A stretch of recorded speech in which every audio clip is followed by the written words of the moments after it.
তার একটা হাদিস শুনুন, যে হাদিস খানা হুজুর বলছেন চুমু দেওয়া যাবে।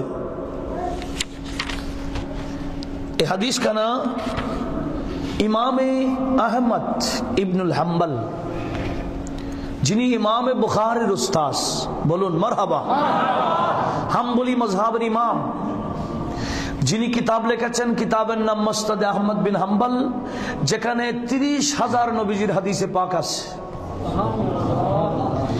ইমামে আহমদ বিন হাম্বল মানি যার কাছে 10 লক্ষ হাদিস সনদ সহ মুখস্থ ছিল।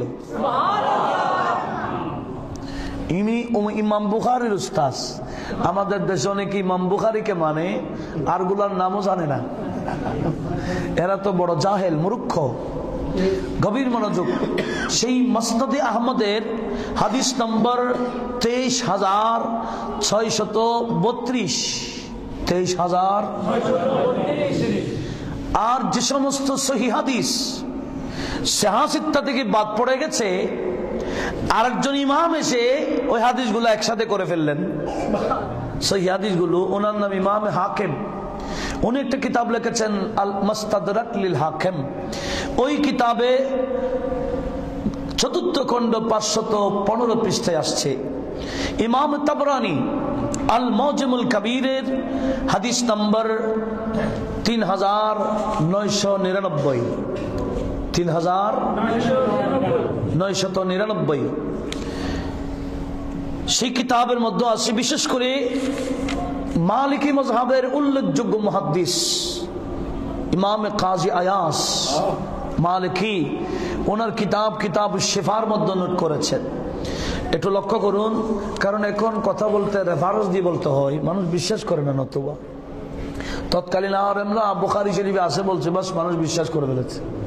এখন বিশ্বাস করে না। হ্যাঁ, সেজন্য চেক করার জন্য আমি নাম্বার সহ বলছি। আল্লাহ সবাইকে বোঝার তৌফিক দান করুন। দেখেন, আন দাউদ ইবনে আবি সালিহ قال اقبل مروان يوما فوجد رجلا واضعا وجهه على القبر فقال اتدري ما تصنع فاقبل عليه فاذا هو ابو ايوب الانصاري فقال نعم جئت رسول الله صلى الله عليه وسلم ولم آتي الحجر سمعت رسول الله বড় করে বলুন সাল্লাল্লাহু আলাইহি ওয়াসাল্লাম ইয়াকুল লা তাবকু আলাইয়াদ্দিন ইযা ওয়ালিহু আহলুহু ওয়ালাকিন আবকু আলাইহি ইযা ওয়ালিহু গায়রু আহলি।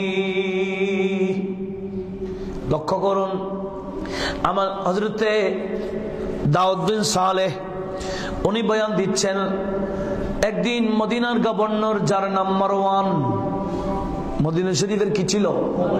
গভর্নর ছিল, যার নাম মারওয়ান।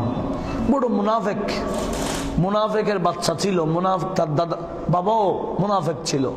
আমার নবীজি তারকে বলেছেন ওয়াসাক ইবনুল ওয়াসাক। মারওয়ানের ব্যাপারে বলেছেন ওয়াসাক ইবনুল ওয়াসাক। ওয়াসাক বলা হয় লফিনাকে 43 আছে না কতগুলো, রক্ত চুষে বলি আর আমরা এরকম। এগুলা দেখলে মানুষ কি করে? মারে।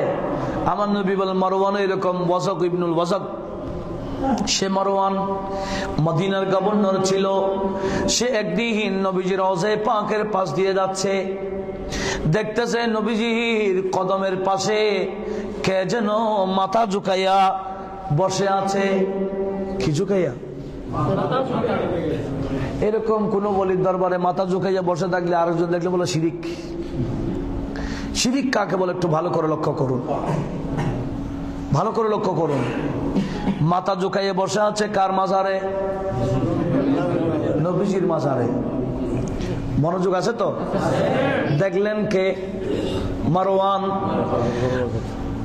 ওই মারওয়ান পিছন থেকে ডাক, উনি তো এরকম ঝুঁকিয়ে আছে।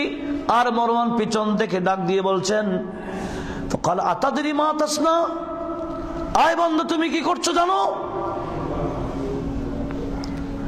তুমি মাথা কেন ঝুঁকাই বসে আছো? কি করছো তুমি?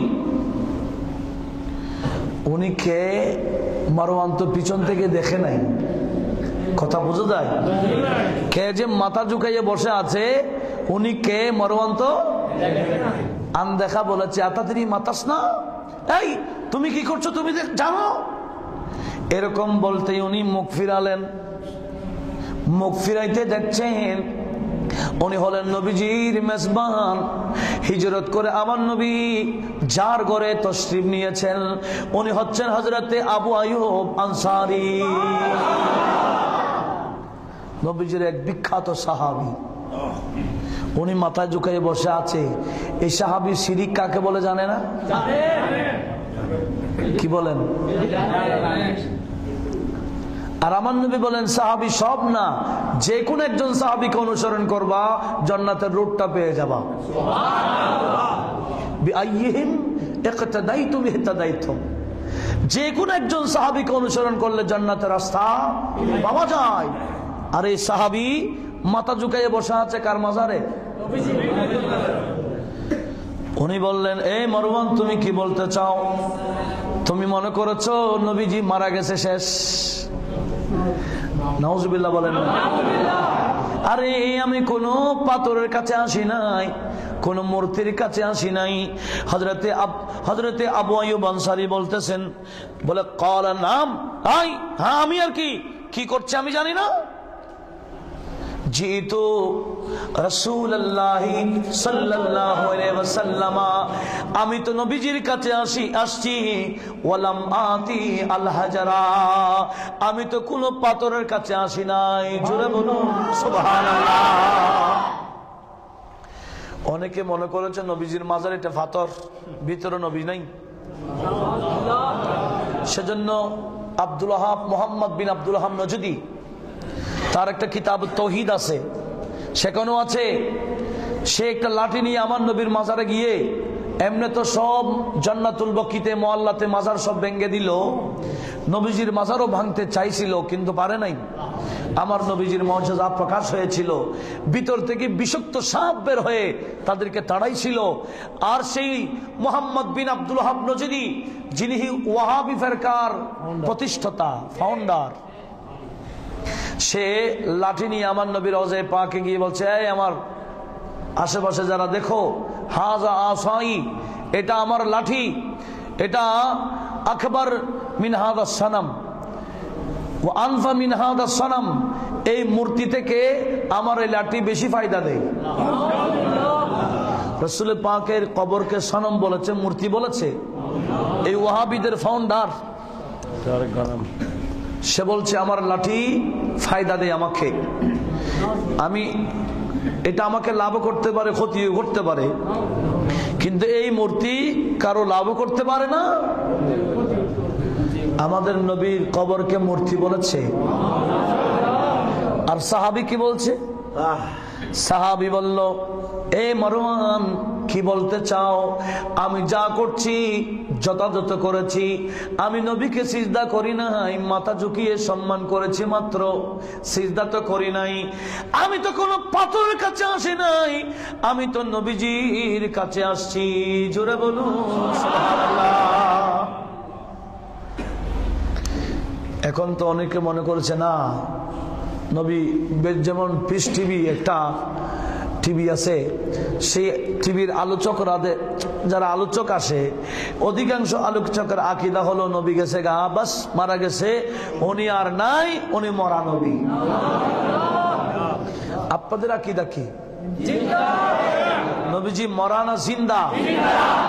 আমার আলা হযরত বলেন, ইয়া রাসূলুল্লাহ আপনি মরা, আপনি জিন্দা। এরকম না, আপনি জিন্দা এরকম বলবো না, আমি বলবো খোদার কসম আপনি জিন্দা। কি বলবো?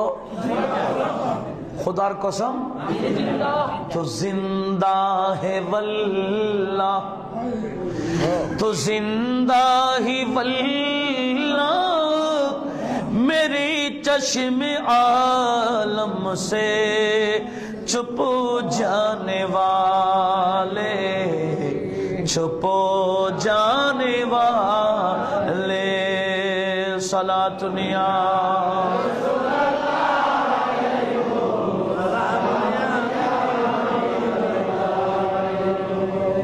আপনাদের অসুবিধা হয়? এগুলো জানার দরকার আছে কি না? তাহলে সাথে সাথে আরেকটা কথা বলি, সেটা হলো